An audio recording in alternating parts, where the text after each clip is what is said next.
क्या हुआ रे छोरा? काहे परेशान हो रहो? हम्म?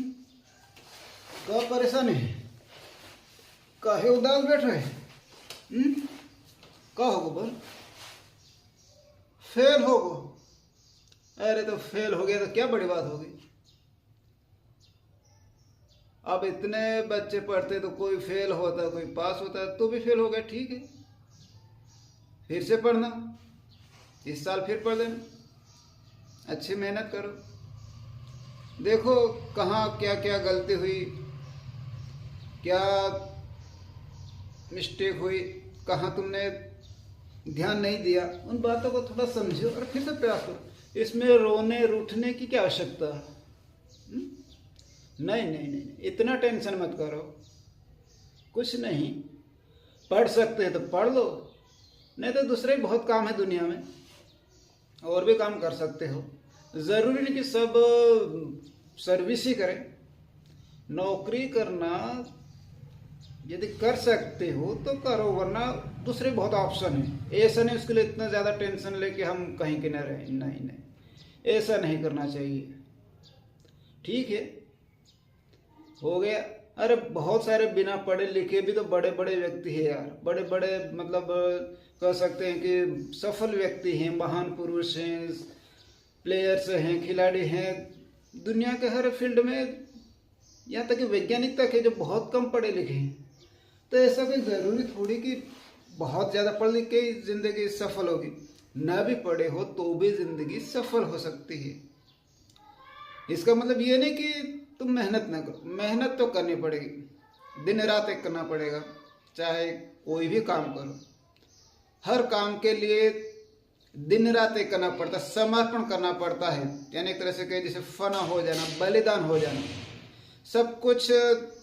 यानी जितने भी आप टाइम जो वेस्ट करते हो वो छोड़ना पड़ेगा। मौज मस्ती मनोरंजन को छोड़ना पड़ेगा, कम करना पड़ेगा। कुछ समय के लिए तो मान को पूरी तरह से त्यागना पड़ेगा। एक तरह से कहे कि तपस्या करनी पड़ेगी।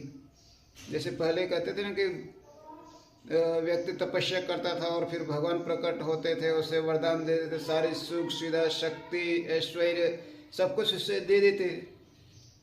तो कहने की बात सत्य है।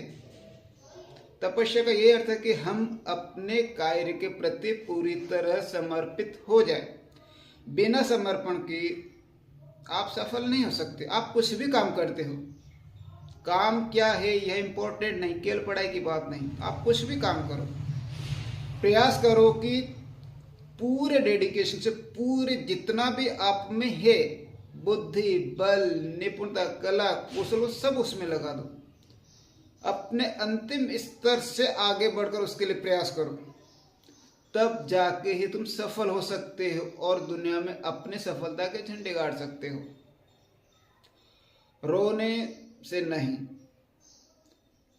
कुछ समय के लिए कि कोई असफलता, कुछ हो सकता है, कुछ रुकावटें आ जाए, असफलता आ जाए, किंतु उसका अर्थ ये नहीं कि जिंदगी ही खराब हो गई, जिंदगी असफल हो गई, या हम उसे अवसाद या टेंशन में आ जाए। नहीं, ऐसा नहीं होना चाहिए। आती रहती है तो स्वाभाविक है। जैसे अभी दिन है, बहुत प्रकाश है, और थोड़ी देर बादल आ जाएंगे, प्रकाश कम हो जाएगा, और कुछ घंटे बाद, 4-6 घंटे बाद शाम हो जाएगी, अंधेरा हो जाएगा, घना अंधेरा हो जाएगा। तो ये तो चलता रहता है, प्राकृतिक, अच्छा बुरा, सुख दुख, सफलता असफलता। इसमें बहुत ज़्यादा परेशान होने की आवश्यकता नहीं।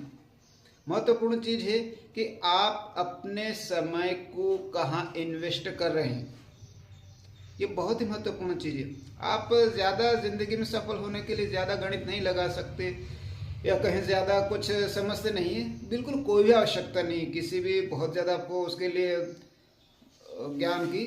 सिर्फ इतना ज्ञान काफ़ी है यदि आप सिर्फ एक बात का ध्यान रख लेते कि आप अपना समय कहाँ लगा रहे हैं, आपका समय कैसे निकल रहा है, आज आप अपना समय कैसे व्यतीत कर रहे हैं।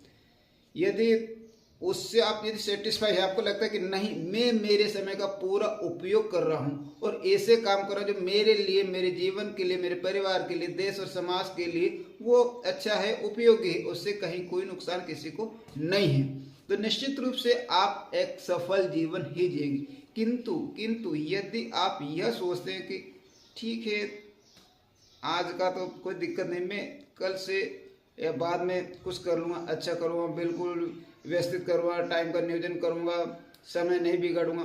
आज तो मोबाइल देख लेता हूँ, आज तो दोस्तों के साथ घूमने चला जाता हूँ, और आज तो मौज मस्ती कर लेते हैं, तो फिर मुश्किल है। फिर सफलता की राह मत देखो, फिर सफलता बहुत कम चांस है फिर, क्योंकि सफलता अपने आप फिसल के नहीं आती है।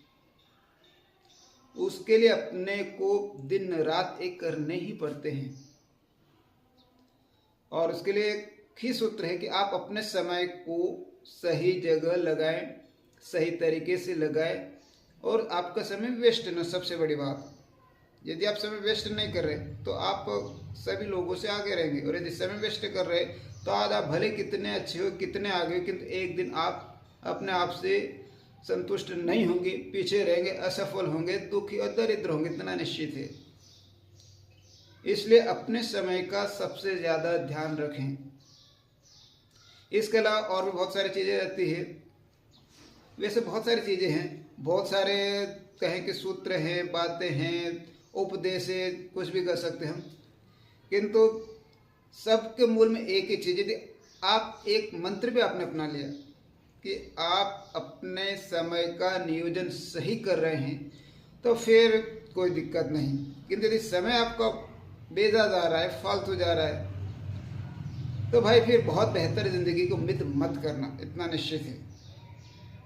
फिर तो प्रभु से प्रार्थना करना, भगवान से प्रार्थना करना कि हे प्रभु मुझे सद्बुद्धि दे, इतना प्रेरणा दे कि मैं अपने समय का सदुपयोग कर सकूं, मैं अपने जीवन को बेहतर बना सकूं।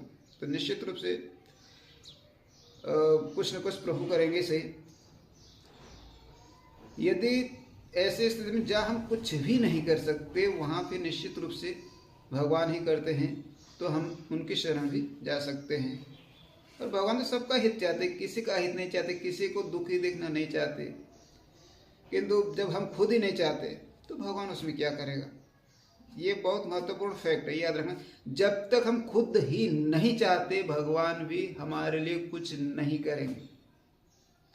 जैसे भगवान कृष्ण अर्जुन के भी साथ थे, दुर्योधन से भी मिलते थे, किंतु दुर्योधन नहीं चाहता था, तो वो लाख समझाया बुझाया सब कुछ कह कुछ नहीं कर पाया। अर्जुन को जैसा का वैसा किया तो उसको विजय श्री मिल गई, उसका जीवन सफल हो गया। तो बात वही कि आप क्या चाहते हैं, आप उसे कितना चाहते, उससे वो चीज़ आपको प्राप्त होगी। केवल बातें करने से या कुछ समय के मुंगेरी लाल के सपने देखने से काम नहीं होगा। आपको डेडिकेट होना ही पड़ेगा, आपको समर्पित होना ही पड़ेगा। तो इसलिए रोना धोना छोड़ो, फेल हो गए कोई बात नहीं, एक बार फिर से प्रयास करो, ट्राई अगेन, और वही दिन रात एक करो, बिल्कुल सफल हो जाओगे। और इतने पे भी नहीं होते हो तो दुनिया में बहुत सारे ऑप्शन है, दूसरे ट्राई करो, और जो मैंने कहा अपने समय का सदुपयोग करो, समर्पित हो जाओ, कोई दिक्कत नहीं। ठीक, जय श्री राम।